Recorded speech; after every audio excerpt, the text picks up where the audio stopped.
इसीलिए मैंने कहा था कि मनेव मनुष्याणाम कारण बंधन मोक्षेय, अर्थात यदि मन तुम्हारा स्वामी है और तुम उसके अधीन हो तो वो तुम्हें माया के बंधन में जकड़ता रहेगा, और जब तुम मन पर काबू पालोगे और उसके स्वामी हो जाओगे तो वही मन तुम्हें मोक्ष के द्वार तक ले जाएगा। हे मधुसूदन, यह कहना तो बहुत आसान है कि तुम मन पर काबू पालो, मन के स्वामी बन जाओ, परंतु यही तो सबसे दुष्कर कार्य है।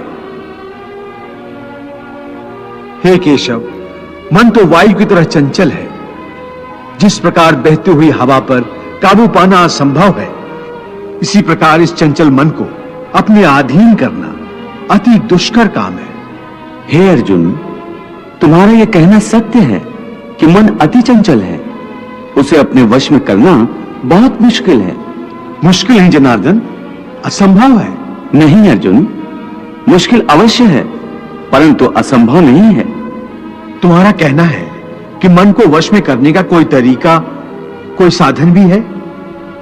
अवश्य है। क्या है वो तरीका? असंशयम महाबाहो मनो दुर्निग्रहम चलम अभ्यासेन तु कौन्ते वैराग्येन च गृह्यते।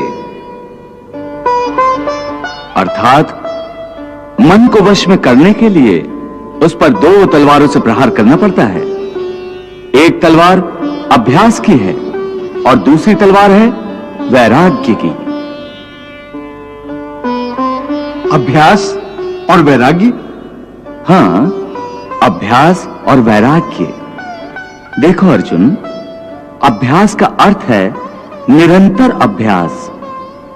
मन को एक काम पर लगा दो, वो वहां से भागेगा, उसे पकड़ कर लाओ, वो फिर भागेगा, उसे फिर पकड़ो। ऐसा बार बार करना पड़ेगा। जैसे घोड़े का नवजात शिशु एक क्षण के लिए भी स्थिर नहीं रहता, क्षण क्षण में इधर उधर फुदकता रहता है।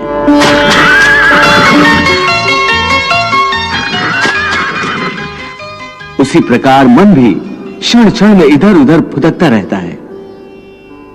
एक चंचल घोड़े की तरह मन भी बड़ा चंचल होता है, और ऐसे चंचल मन को काबू करना उतना ही कठिन है जैसे किसी मुंहजोर घोड़े को काबू करना। ऐसे घोड़े को काबू करने के लिए सवार जितना जोर लगाता है, घोड़ा उतना ही विरोध करता है और बार बार सवार को ही गिरा देता है। परंतु यदि सवार दृढ़ संकल्प हो तो अंत में वो सरकश घोड़े पर सवार हो जाता है। बस फिर वही घोड़ा सवार के इशारे पर चलता है। उसी प्रकार मन को भी नियंत्रण की रस्सी में बांधकर बार बार अपने रास्ते पर लाया जाता है, तो अंत में वो अपने स्वामी का कहना मानना शुरू कर देता है। इसी को कहते हैं अभ्यास की तलवार चलाना।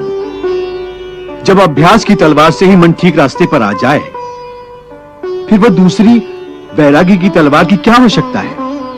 उसकी आवश्यकता इसलिए है कि एक बार ठीक रास्ते पर आ जाने के बाद मन फिर से उल्टे रास्ते पर न चला जाए, क्योंकि उल्टे रास्ते पर इंद्रियों के विषय उसे सदा ही आकर्षित करते रहेंगे। मिथ्या, भोग, विलास और काम की तृष्णा उसे फिर अपनी ओर खींच सकती है। इसलिए मन को यह समझना जरूरी है कि वो सारे विषय भोग मिथ्या हैं, असार हैं, योग माया के द्वारा उत्पन्न होने वाले मोह का भ्रम है। मन जब इस सत्य को समझ लेगा तो उसे विषयों से मोह नहीं रहेगा, बल्कि उससे वैराग्य हो जाएगा। और यही वैराग्य की तलवार का काम है कि वो विषयों के मोह को काट के मन को सन्यासी बना देती है।